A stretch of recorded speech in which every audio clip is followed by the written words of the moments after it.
नमस्कार. इस्त्री, mixer, washing machine रोजच्या वापरातल्या गोष्टी नाही का, आपण बटन दाबतो आणि काम होतं. पण कधी विचार केलाय का की आत नक्की काय घडतं?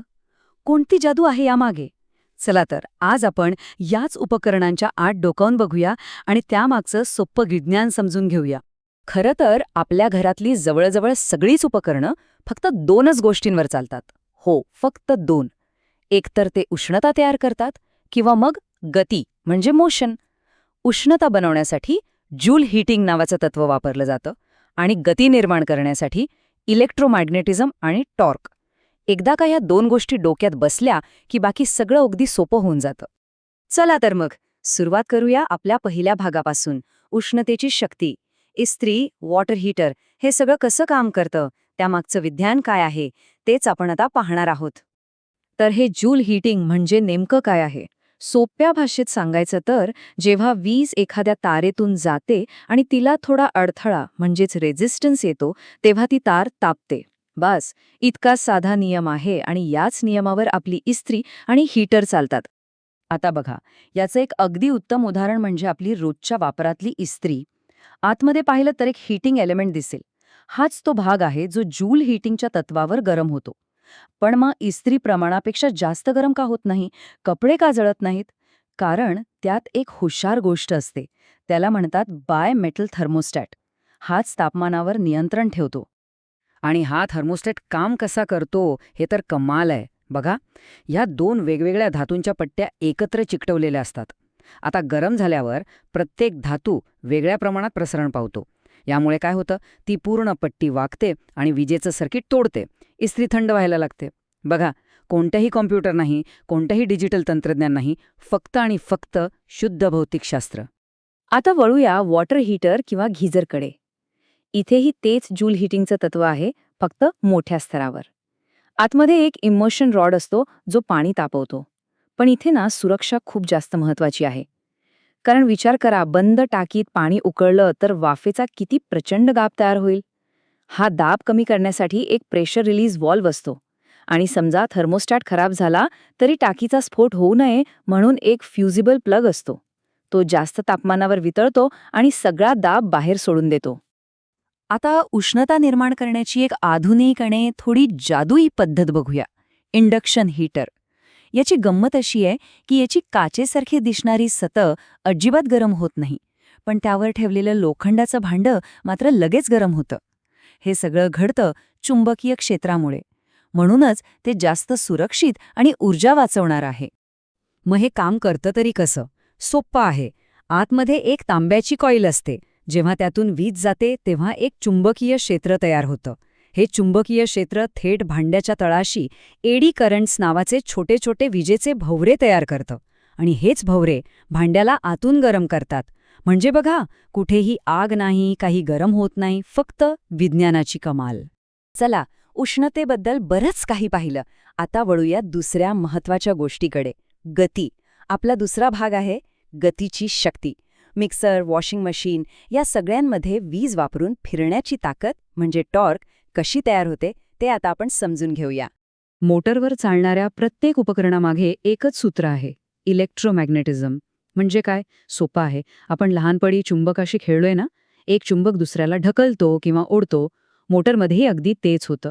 फक्त इथे वीज वापरून तात्पुरते चुंबक बनवले जातात आणि त्यांच्यातल्या ह्या सततच्या ढकणाढकलीमुळेच मोटर गरगर फिरायला लागते. ह्याच फिरण्याच्या शक्तीला टॉर्क म्हणतात. याचं सगळ्यात चांगलं उदाहरण म्हणजे आपला मिक्सर. आतमध्ये एक हाय स्पीड युनिव्हर्सल मोटर बसवलेली असते. पण समजा आपण वाटताना खूप जास्त भार टाकला तर मोटर जळून जाईल ना? नाही, कारण त्यासाठी एक संरक्षक असतो, ओव्हरलोड रिले किंवा ORLR. मिक्सरच्या खाली जो एक छोटासा लाल बटण असतो ना, तोच हा. जास्त लोड आला की तो बाहेर येतो आणि मोटर बंद करतो. आता वॉशिंग मशीनमध्ये तर गतीचा खेळच असतो. यात 3 मुख्य प्रकार आहेत. पहिला, पल्सेटर. हा तळाशी असलेल्या चकतीसारखा असतो आणि पाणी गरगर फिरवतो. दुसरा, ॲजिटेटर. यात मध्यभागी एक मोठा दांडा असतो जो कपड्यांना अक्षरशः घुसळून काढतो. आणि तिसरा, टम्बलर. हा तर संपूर्ण ड्रमच फिरवतो, ज्यामुळे कपडे वर जातात आणि खाली आपटतात. पण ह्या वॉशिंग मशीनचा मेंदू कोण असतो? तो असतो एक साधा टायमर. हाच तो डायरेक्टर आहे जो सगळं काही नियंत्रित करतो. तोच ऑर्डर देतो, चला आता पाणी भरा. ठीक आहे, आता मोटर चालू करा आणि कपडे धुवा. आता पाणी बाहेर काढा आणि शेवटी ड्रम जोरात फिरवून कपडे सुकवा.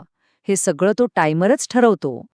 आता काही उपकरणं अशी असतात ज्यांना सुरुवातीला खूप जास्त ताकद लागते, जसं की ओल्या मसाल्याचा वेट ग्राइंडर. ते जड दगड जागेवरून हलवायला प्रचंड जोर लागतो. तिथे कपॅसिटर स्टार्ट मोटर वापरतात. यातला कपॅसिटर म्हणजे काय, तर समजा मोटरसाठी एक छोटी पॉवर बँक. तो सुरुवातीला एक जोरदार पॉवर बूस्ट देतो आणि एकदा का दगड फिरायला लागले की एक सेंट्रिफ्युगल स्विच आपोआप हा बूस्ट बंद करतो. बरं, तर आपण उष्णता पाहिली, गती पाहिली. आता वळूया आपल्या शेवटच्या भागाकडे, पाण्याचं कार्य. म्हणजे आपले पाण्याचे पंप, ते जमिनीखालून किंवा टाकीतून पाणी वर कसं खेचतात, त्यामागचं हायड्रॉलिक्सचं विज्ञान आता समजून घेऊया. पाण्याचे पंप यात मुख्यत्वे 2 प्रकार बघायला मिळतात. पहिला आहे सेंट्रिफ्युगल पंप. हा सहसा जमिनीवर बसवलेला असतो. आतमध्ये एक पंखा म्हणजे इम्पेलर जोरात फिरतो आणि पाण्याला बाहेर फेकतो. तर दुसरा आहे सबमर्सिबल पंप. नावाप्रमाणेच हा थेट पाण्यात म्हणजे बोरवेलमध्ये बुडवलेला असतो. त्यामुळे याचा आवाज कमी येतो आणि तो जास्त कार्यक्षम असतो. आणखी एक खास प्रकार आहे, त्याला म्हणतात जेट पंप. हा वेंचुरी नावाच्या एका मस्त तत्वावर काम करतो. म्हणजे काय, तर तो थोडं पाणी जोरात खाली पाईपमध्ये सोडतो. ह्या पाण्याच्या वेगामुळे तिथे एक व्हॅक्यूम म्हणजे पोकळी तयार होते आणि ती पोकळी विहिरीचं जास्त पाणी वर ओढून घेते. पण यात एक त्रास हमखास होतो, तो म्हणजे एअरलॉक. म्हणजे पाणी खेचणाऱ्या पाईपमध्ये हवा अडकते. ठीक आहे, तर आपण आतापर्यंत हे सगळं विज्ञान समजून घेतलं. खूप छान. पण खरा प्रश्न तर आत्ता येतो, जेव्हा घरातलं एखादा उपकरण बंद पडतं, तेव्हा या सगळ्या ज्ञानाचा आपल्याला काय उपयोग? चला तर, आता या ज्ञानाला कृतीत उतरूया आणि काही साध्या सोप्या दुरुस्तीच्या टिप्स पाहूया. तर मग जेव्हा एखादी गोष्ट बिघडते, तेव्हा या सगळ्या विज्ञानाचा अर्थ काय लावायचा? आपण काय करू शकतो? समजा इस्त्री किंवा वॉटर हीटर गरमच होत नाहीये, तर शक्यता काय? एकतर त्याचं थर्मोस्टॅट गेला असेल किंवा आतलं हीटिंग एलिमेंट जळाला असेल. पण दुसरी समस्या जास्त गंभीर आहे. उपकरणाला हात लावल्यावर शॉक लागणं. असं काही जाणवलं तर अजिबात वेळ घालवू नका. सगळ्यात आधी घराचं आणि त्या उपकरणाचं अर्थिंग कनेक्शन तपासा. हा सुरक्षेचा प्रश्न आहे. आता मोटर असलेल्या उपकरणांबद्दल बोलूया. मिक्सर चालता चालता बंद पडला? घाबरू नका. आधी त्याला उचलून बघा. खालचा लाल बटन म्हणजे OLR बाहेर आलाय का? आला असेल तर त्याला आत दाबा. मिक्सर परत सुरू होईल. आणि जर मोटरमधनं खूप ठिणग्या उडताना दिसल्या तर समजून जा आतले कार्बन ब्रशेस झिजले आहेत किंवा कम्युटेटर साफ करायला हवा. आणि हो, पाण्याचा पंप ही समस्या तर अनेकांना येते. पंप चालू आहे, आवाज येतोय, पण पाणी काही वर येत नाही. याचं 99% कारण असतं एअरलॉक, म्हणजे पाईपमध्ये हवा अडकलेली असते. उपाय सोपा आहे, पंपाला प्राईम करा. म्हणजे पंपाच्या वरच्या बाजूला एक नट असतो, तो उघडून त्यात पाणी भरा, जेणेकरून सगळी हवा बाहेर निघून जाईल.